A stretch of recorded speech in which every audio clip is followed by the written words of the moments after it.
रब तबारक व तआला कुरान अज़ीम में इरशाद फरमाता है अल-फितनतु मिनल अशद्दु मिनल क़त्ल, फितना कत्ल से ज्यादा शदीद है। यानी जिस कदर कत्ल करना किसी का बुरा है, उससे कई गुना ज्यादा फितना बर्पा करना बुरा है। और फितने कई तरह के होते हैं। समाजी फितना होता है, मजहबी फितना होता है, सियासी फितना होता है, इक्तिसादी फितना होता है, कई तरह के फितने होते हैं। लेकिन यहाँ जो खास फितने का जिक्र हो रहा है कुरान अज़ीम में, वो मजहब के नाम पर फितना बर्पा करना। सही बुखारी शरीफ की हदीस पाक है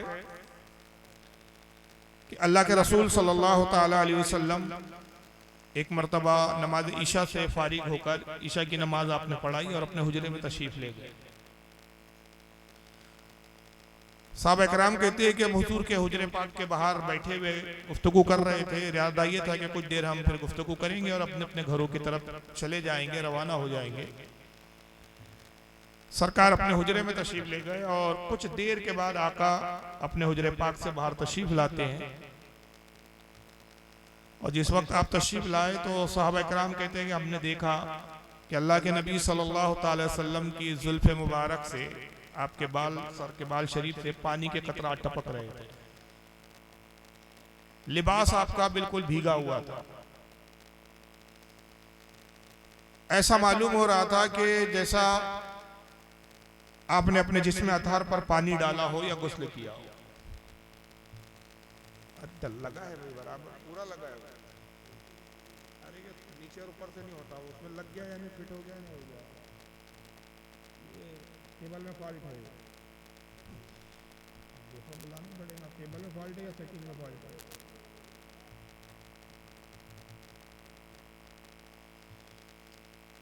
केबल में फॉल्ट है।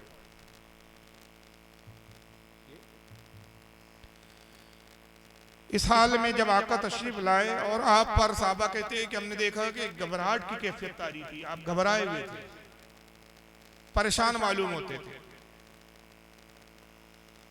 साहबा इकराम अर्ज करते हैं कि अल्लाह के नबी सल्लल्लाहु अलैहि वसल्लम आप अपने हुजरे पाक में तशरीफ ले गए और अभी आप जब बाहर बरामद हुए तो आपके जिस्म अतहर भीगा हुआ है, कपड़े भीगे हुए हैं, जुल्फ़े मुबारक से पानी के कतरात टपक रहे हैं। अल्लाह के नबी क्या आपने गुस्ल फरमाया? और इतनी रात में ये गुस्ल करने की क्या वजह है, इसका क्या सबब है?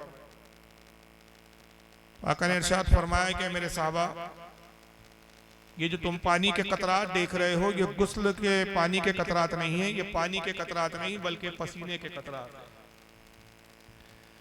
मैं अपने हुजरे पाक में गया और जाने के बाद जब मैं आराम की गरज से लेटा, तभी एक ख्वाब मुझे दिखाया गया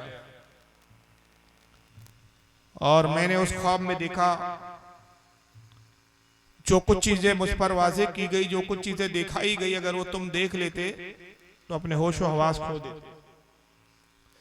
साहब अर्ज़ के अल्लाह के नबी आपने क्या देखा? इरशाद फरमाया कि मैंने तुम्हारे घरों पर फितनों को ऐसे बरसते हुए और गिरते हुए देखा जैसे बारिश का पानी गिरता है। यकीनन मेरी उम्मत में बड़े बड़े फितने होंगे, यहाँ तक के मेरी उम्मत का सबसे बड़ा फितना दज्जाल का खुरूज है। और मुझे अपनी उम्मत की फिक्र हुई। उसी फिक्र और उसी परेशानी के सबब से तुम देख रहे हो कि मेरे जिस्म पर ये परेशानी की कैफियत है और मेरे जिस्म पर ये घबराहट के सबब से ये पसीना है। इससे अंदाजा लगाइए कि किस कदर और कैसे कैसे फितने अल्लाह के रसूल सल्लल्लाहु अलैहि वसल्लम को दिखाए गए होंगे कि जिसकी बुनियाद पर आप इस कदर परेशान कुन हो गए कि आपके जिस्म अतहर से इस कदर पानी जारी हुआ कि गोया आपके कपड़े उस पर भीग गए और सारे मुबारक से जुल्फों से आपके पानी के कतरा टपकने लगे। तो कयामत तक जिस कदर भी फितने इस उम्मत में बर्पा होने वाले हैं वो सब अल्लाह के नबी को दिखा दिए। सुनन अबू दाऊद की एक हदीस में आता है कि आका सल्लल्लाहु ताला अलैहि वसल्लम एक मर्तबा तशरीफ लाए और आप अपने मिंबर पे जलवागर हुए और उसके बाद आपने फितनों का जिक्र किया। इस हदीस के रावी हज़रत अब्दुल्लाह इब्न उमर रदी अल्लाह ताला अन्हु, वो फरमाते हैं कि आका ने फितनों का जिक्र किया जो आपकी उम्मत पे बर्पा होने वाले हैं। हाँ, अपने हर छोटे बड़े फितने का नारे तकबीर, नारे रिसाला, हुजूर सैयद साहब किबला,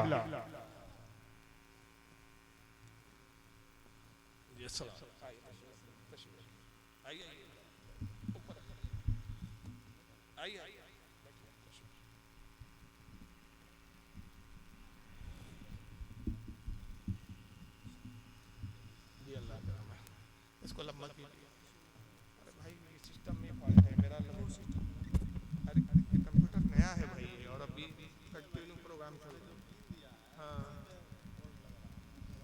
क्या कोड है? कुछ डायरेक्ट लगा देता, ऑटोमेटिक ले लेता, कुछ चेंज नहीं करना पड़ता,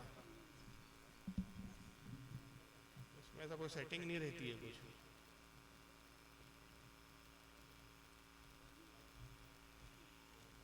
चलिए नहीं चल रहा।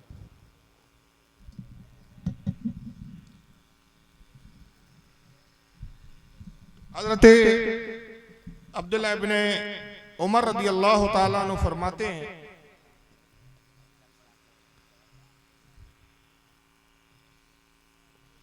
सुनाने अबू दाऊद की हदीस है जो मैं अर्ज कर रहा था कि हज़रत अब्दुल्लाह इब्न उमर कहते हैं कि आका सल्लल्लाहु अलैहि वसल्लम मिंबर पर तशरीफ लाए और फिर आपने खिताब किया और अपनी उम्मत को फितनों से आगाह किया। फरमाते हैं कि हर छोटे बड़े फितने का आपने जिक्र किया, हत्ता कि अगर किसी फितने का बानी ऐसा हो कि जिसके मानने वाले कम से कम 300 अफराद होंगे, आका ने उसका नाम, उसका कबीला, उसका खानदान और वो फितना कब बर्पा होगा और उसके कम से कम 300 मानने वाले होंगे, ये भी हमें बता दिया।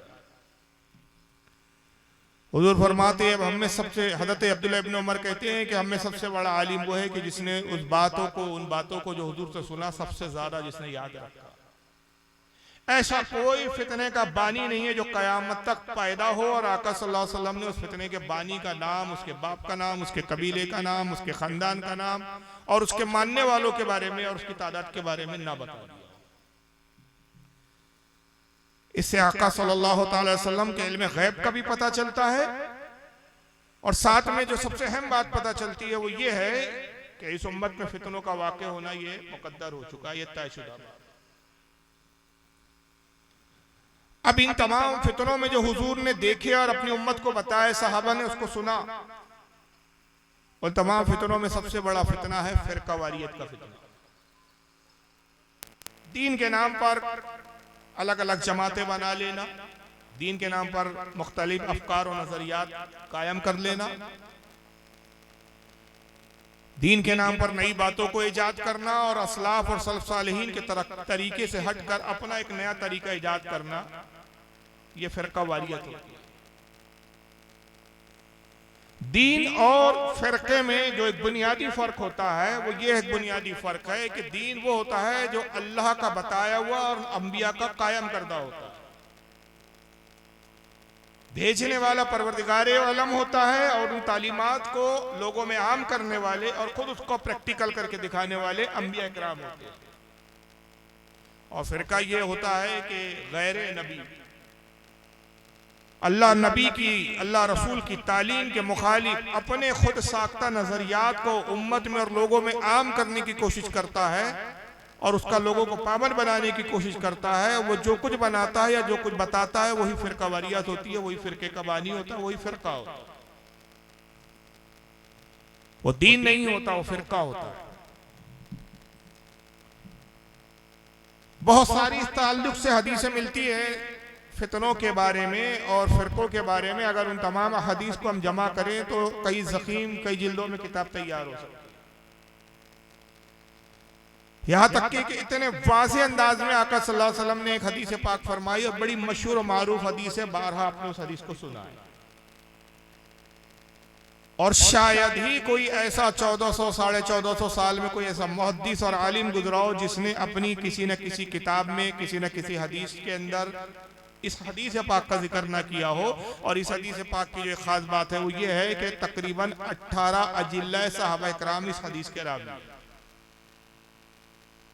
और हदीस की तसव्वुफ की किताबों को अलग रखिए आप, बुजुर्गान दीन की किताबें अलग है। खास जो इल्म हदीस पर जो मुस्तकिल किताबें लिखी गई उसमें तकरीबन 344 हदीस की किताबों में इस हदीस का जिक्र है। यह हदीस हद तवातुर को पहुंची भी, हर जमाने में इसको उलमा ने लिखा, बयान किया और ये लोगों की जबान जद रही, यहाँ तक कि हमारे उलमा तक पहुंची और अब हमारे उलमा से सुनकर हम आपको बता रहे हैं। मशहूर हदीस पाक है, आका फरमाते हैं इन्ना बनी इसराइल तफर्रकत अला सिंतैनी व सबईन मिल्ला। फरमाया लोगों, कौम बनी इसराइल में, आका इरशाद फरमाते हैं कौम बनी इसराइल में इख्तलाफ हुआ और वो कौम बनी इसराइल 72 फिरकों में बटी, 72 फिरकों में वो तकसीम हो गए। व तफ्तरिकु उम्मती अला सलासीन व सबईन मिल्ला, और मेरी उम्मत में भी इख्तलाफ होगा तो मेरी उम्मत 73 फिरकों में बटी। पिछली उम्मतें 72 फिरकों में बटी, मेरी उम्मत 73 फिरकों में बटेंगी। गोया तादाद में एक फिरका मेरी उम्मत में ज्यादा होगा। हालांकि बाद हदीसों में अपनी उम्मत के लिए भी 72 का लफ्ज़ इस्तेमाल किया गया, लेकिन जो सबसे ज्यादा रिवायत मशहूर है और जो सबसे ज्यादा सेहत के दर्जे में पहुंची है वो 73 फिरकों वाली हदीस है। इराका फरमाते हैं कुल्लुम फिन्नार, जितने भी फिरके होंगे सब के सब जहन्नम में जाएंगे, इल्ला मिल्लतन वाहिदा, सिर्फ एक जमात होंगी, एक फिरका होगा जो जन्नत में जाएगा। यानी 73 फिरकों में 72 फिरके, 72 लोग नहीं कह रहे, एक फिरके में हजारों लाखों लोग हो सकते हैं। 72 फिरके जहन्नम में जाएंगे, एक ही फिरका, एक ही जमात होगी जो जन्नत में जाएंगी। कालू मन हिया या रसूल अल्लाह, साहबा इकराम ने अर्ज किया अल्लाह के नबी सल्लल्लाहु ताला अलैहि वसल्लम, जन्नती फिरके की निशानी और पहचान क्या है? आका जो 72 जहन्नम में जाने वाले हैं उनसे हमें क्या गरज, उनके बारे में हम जान के क्या करें? आप तो हमें जन्नतियों की निशानी बताएं, जन्नतियों की पहचान बताएं, ताकि वो निशानी को जानकर और मानकर हम उस निशानी पर जानने के बाद उस जमा जो जन्नती है उससे वाबस्ता हो जाए। कालू मन हिया या रसूल अल्लाह, साहबा ने अर्ज किया अल्लाह के नबी सल्लल्लाहु अलैहि वसल्लम, जन्नती जमात की निशानी और पहचान क्या है? काला माना अलैहि व असहाबी, आका ने फरमाया जन्नती जमात की निशानी और पहचान यह है कि जो मेरे और मेरे सहाबा के अकीदे पर होगा वही जन्नत में जाएगा। और एक और हदीस सुन ले आप, यह हदीस सही मुस्लिम की है जो मैं भी सुना रहा हूं, और मैंने जो 73 फिरके वाली सुनाई, मैंने अर्ज किया 344 हदीस की किताबों में, लेकिन जो अल्फाज मैंने तिलावत किए ये तिरमिजी के अल्फाज। सही मुस्लिम की हदीस है, आका कहते हैं कि मैंने अपने रब से 3 दुआएं की, 2 दुआ मेरे परवरदिगार आलम ने फौरन कबूल की, और जब मैंने तीसरी दुआ मांगी तो मेरे रब ने मुझे रोक दिया, मुझे मना किया, और इरशाद फरमाया गया कि हबीब ये तीसरी दुआ अपना मांगा। साहबा इकराम को बड़ा इश्तियाक हुआ, अर्ज किया अल्लाह के नबी कौन सी 3 दुआएं हैं जिनमें से 2 को कबूल किया गया और एक दुआ मांगने से ही आपको रोक दिया आपके परवरदिगार ने? आका ने इरशाद फरमाया कि मैंने पहली दुआ अपने रब से की कि परवरदिगार आलम मेरी उम्मत पर इजमाई अजाब कभी नाजिल न फरमा, जैसा कि पिछली उम्मतों पर अजाब आता था जब उम्मतें नाफरमान हो जाती थी, उस उम्मत का नबी उस उम्मत की हलाकत के लिए अल्फाज सादिर करता था या कोई ऐसी दुआ करता था जो उनके लिए गजब का सबब होती थी, और उस दुआ की मकबूलियत के सिले में ये होता था कि अजाब आता और पूरी की पूरी कौम, पूरी उम्मत खत्म हो जाती, सिवाय उन चंद लोगों के जो ईमान लाए वही बच जाते। सिर्फ अगर हजरत नूह अलैहिस्सलाम की हम बात करें, हजारों की तादाद में वो उम्मत थी, लेकिन जब अजाब आया नूह अलैहिस्सलाम ने दुआए हलाकत की अपनी उम्मत के लिए। जब वो 950 साल तबलीग के बाद भी ईमान नहीं लाए तो सिर्फ 83 ईमान वाले बचे, बाकी सबके सब फना हो। पूरी दुनिया में सिर्फ ये 83 और बाद रिवायतों में 87 आया, यही लोग अहले ईमान थे। फिर इसी से दोबारा नस्ल इंसान बढ़ी और फिर दोबारा इंसान जो है आबाद हुए। इसलिए हज़रत नूह अलैहिस्सलाम को आदम सानी भी कहा जाता है, दूसरा आदम। लूत अलैहिस्सलाम की कौम पर अजाब आया, सिवाय लूत अलैहिस्सलाम के कोई नहीं बचा। शीश अलैहिस्सलाम की कौम पर अजाब आया, चंद मुट्ठी भर मुसलमान ईमान वालों के अलावा कोई नहीं बचा। बहुत सारी अंबिया की उम्मतों पर अजाबात आते रहे। आका को अंदेशा हुआ कि मेरी उम्मत अगर गुनाहगार हो जाएंगी इस पर भी अजाब आएंगे और ख़त्म हो जाएंगे। अर्ज की बाली के कायनात मेरी उम्मत पर इजमाई अजाब ना भेजना। रब ने फरमाया हबीब तेरी ये दुआ को हम कबूल करते हैं, क़यामत तक तेरी उम्मत को हम बाकी रखेंगे। इजमाई कोई ऐसा अजाब नहीं आएगा कि पूरी उम्मत सफ़े हस्ती से ख़त्म हो जाए, फना हो जाए। हाँ, अगर तेरी उम्मत में बाज़ लोग, कुछ लोग अगर कुछ जगह, कुछ मकामात पर बदकारियां करें, गुनाह करें, शरीयत के खिलाफ वर्जी करें, तो हम तंबीहन मुख्तसर छोटे थोड़े बहुत अजाब भेज देंगे, लेकिन ऐसा अजाब नहीं भेजा जाएगा कि पूरी उम्मत ही खत्म हो जाए। तेरी उम्मत को हम क़यामत तक बाकी रखें। ये दुआ कबूल की गई। आका फरमाते हैं कि मैंने अपने रब से भी दूसरी दुआ अर्ज की, कहा कि परवरदिगार आलम बरोज़े क़यामत मुझे शफाअत की इजाज़त अता फरमा, मुझे शफाअत का दर्जा दे कि मैं अपने गुनाहगार उम्मतियों की शफाअत करूं। अल्लाह ने फरमाया हबीब ये दुआ भी मैंने तेरी कबूल की। क़यामत के दिन सबसे पहले शफाअत का इज़्न तुझे दूंगा, सबसे पहले शफाअत की इजाज़त तुझे अता करूंगा, और ऐसी शफाअत कुबरा तुझे अता करूंगा कि जिसके दिल में राई के दाने के बराबर भी ईमान है, अगर तू उसकी भी शफाअत करेगा तो मैं तेरी शफाअत कबूल करके उसको बख्श दूंगा। ये दूसरी दुआ भी आका की रब तबारक व तआला ने कबूल फरमाई। और आका कहते जैसे ही मैंने तीसरी दुआ के अल्फाज अपने जबान से जारी किए थे कि मेरे रब ने फरमाया हबीब रुक जाओ, ये दुआ ना करो। और वो तीसरी दुआ क्या थी? आका फरमाते मैंने अर्ज किया मालिक कायनात जैसे पिछली उम्मतों में फिरके हुए, कौम बनी इसराइल में फिरके हुए और ये आपस में लड़ लड़ कर कमजोर हो गए, खत्म हो गए, फना हो गए, इन्होंने अपनी शनाख्त को खो दिया। ऐ रब्बे कदीर मेरी उम्मत में फिरके ना हो, इत्तेहाद रहे, मुत्तहिद रहे मेरी उम्मत क़यामत तक। अल्लाह ने फरमाया हबीब रुक जाओ, ये दुआ ना मांगो, इसलिए कि तेरी उम्मत में फिरकों का होना मुकद्दर हो चुका है।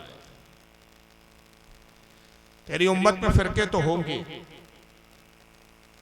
ये हमने पहले ही मुकद्दर फरमा दिया। इस हदीस से पाक से पता चला कि फिरकों का वाक़या होना यह मुकद्दर हो चुका है। अब दुनिया में कोई ऐसी कितना ही बड़ा अपने आप को आलिम फाजिल समझता और वो ये कहे कि मैं सारी फिरकावारियत को, फिरकों को ख़त्म करने आया हूँ, उससे बड़ा झूठा और कज़्ज़ाब कोई नहीं हो सकता। इसलिए कि जिस चीज़ के लिए आका से ये कह दिया गया कि हबीब ये दुआ ना मांगो, ये चीज़ का मुकद्दर हो चुका है, ये चीज़ का वाक़या होना, तो वो काम जो सहाबा भी ना कर सके कि सहाबा के ज़माने में जब फिरके शुरू हुए बनना तो सहाबा उन फिरकों को ख़त्म नहीं कर पाए। जो नबी के बाद सबसे अफजल तरीन जमात थी, जब वो फिरकावारियत को ख़त्म ना कर सके तो आप और हम में से कोई खड़ा होकर अगर कहे कि हम सारे फिरकों और इख्तलाफात को ख़त्म कर देंगे, सब एक हो जाएंगे, तो ये नामुमकिन है। फिर जिम्मेदारी क्या है हमारी? हमारी जिम्मेदारी सिर्फ ये है कि हमें इस पर एनर्जी नहीं लगाना है कि हम फिरकावारियत की ख़त्म करने के लिए ज़्यादा जस्तुजू करें। जो जा चुके हैं, अगर अल्लाह ने उनको तौफीक दी, एक हद तक हम उनको समझाएंगे, मान गए तो ठीक है कि अल्लाह की तौफीक थी, लौट आए। और अगर हम पाएं कि इनको समझाने के बाद भी समझ में नहीं आ रहा है तो उन पर उतनी मेहनत नहीं करना है हमें जितनी उन लोगों पे मेहनत करना है जो इस वक्त सुन्नी सही अकीदा सच्चे मुसलमान है, ताकि ये गुमराहों की तरफ ना जाए, ताकि दूसरे फिरकों में ना जाए।